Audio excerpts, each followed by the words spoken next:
Bonsoir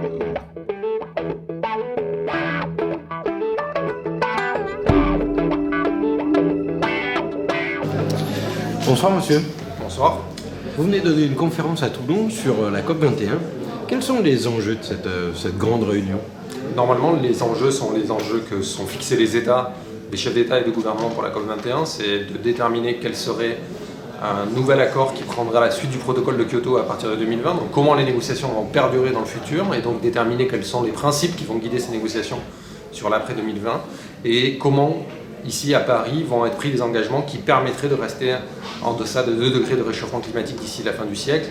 Et cela, on sait déjà que ce ne sera pas acquis, on sait déjà que ce ne sera pas atteint, parce que ce que les États ont mis sur la table aujourd'hui nous conduit tout droit vers un réchauffement supérieur à 3 degrés. Donc on a un décalage extrêmement grand entre le réel, ces 3 degrés qui seront atteints d'ici la fin du siècle, et le souhaitable, ce 2 degrés ou 1,5 degré.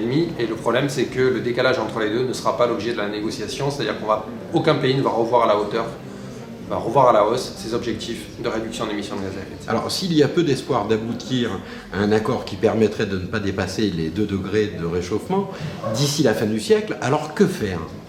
Il faut être lucide sur ce que permet la COP21 et ce qu'elle ne permet pas, et en fait se servir de ce moment-là comme une caisse de résonance pour continuer à batailler sur l'ensemble des sujets sur lesquels nous travaillons et sur lesquels nous sommes déjà mobilisés. Et par exemple, un des enjeux majeurs pour nous, pour ATTAC, c'est de dire au gouvernement qu'il n'est pas possible d'avoir à la fois un accord de libre-échange historique entre les États-Unis et l'Union européenne et un accord historique sur le climat, entre TAFTA et climat, entre l'accord transatlantique et le climat. Il faut choisir. Nous avons choisi le climat. Nous demandons au gouvernement de choisir de son côté. De la même manière, quand Manuel Valls aujourd'hui déclare de fait la guerre en disant l'aéroport de Notre-Dame-des-Landes se fera quoi qu'il arrive, nous répondons ce n'est pas possible. Ce n'est pas possible au regard des enjeux climatiques. Construire un nouvel aéroport est une décision complètement anachronique, complètement inacceptable, complètement sidérante, et que donc du coup nous allons transformer cette bataille en une bataille contre le réchauffement climatique. Nous ne voulons pas de Notre-Dame-des-Landes parce que pour lutter efficacement contre le dérèglement climatique, nous devons opérer une grande transition dans l'économie telle qu'elle existe et opérer une transition vers des modes de transport plus doux, plus respectueux de l'environnement, pour ne parler que de la question des transports. Donc finalement, c'est de faire de cette COP21 une mobilisation citoyenne contre les grands projets inutiles, contre le TAFTA, pour la transition, pour opérer de véritables transformations dans cette machine à réchauffer la planète qui est aujourd'hui pas du tout prise en compte dans le cadre des négociations. Mais justement, quelle alternative à l'extractivisme, aux hydrocarbures de schiste, aux grands projets inutiles, à la marchandisation de l'énergie et du climat?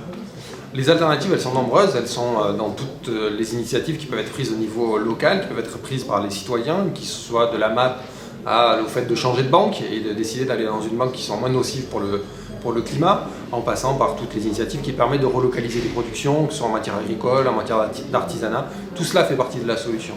Et également, les alternatives, elles sont globales, en ce sens où nous n'avons pas besoin de ces grands projets inutiles, nous avons besoin de satisfaire les besoins des populations qui ne passent pas par dans le toujours plus de croissance, dans le toujours plus de déplacements rapides aux 4 coins de la planète.